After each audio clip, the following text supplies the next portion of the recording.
Napuno naman ng iba't ibang uri ng alagang hayop ang pagpapabendisyon kahapon sa isang mall para sa selebrasyon ng World Pet Day. Ayon sa mga may-ari, kaanak na ang turing nila sa kanilang mga pets. Mula sa mga nakatutuwang aso at pusa hanggang sa mga ahas at tarantula. Nako, narito po ang report. Todo porma ang mga cute na mga aso at pusang ito para sa espesyal na araw na mga ito. Merong mga nakabistida at headdress. May mga nakasapatos pa.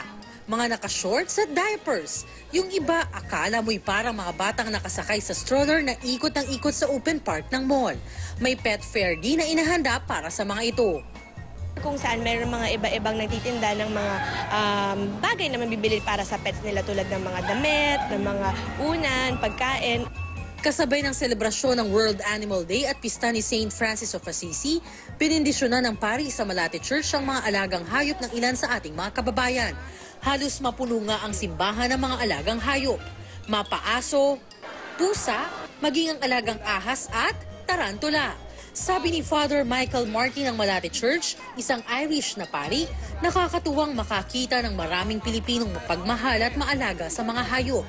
Sa panahon daw kasi ngayon na marami na ang umaabuso sa likha ng Panginoon, mainam na nakakakita ng ganito.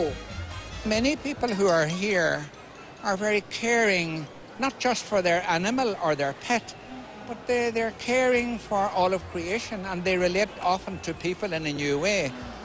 Dasal ng mga pet owner, malayo sa anumang klaseng sakit ang mga alaga na itinuturing na nga ng ilan na parang mga anak. Bakit mo siya pinatid? Para po maging good health. Kung ano yung trato natin sa kapwa natin, ganun din ang trato ko sa kanila. Bukod sa pagbe-bless sa mga alagang hayop, may libreng bakuna rin para sa aso at pusa sa labas ng simbahan.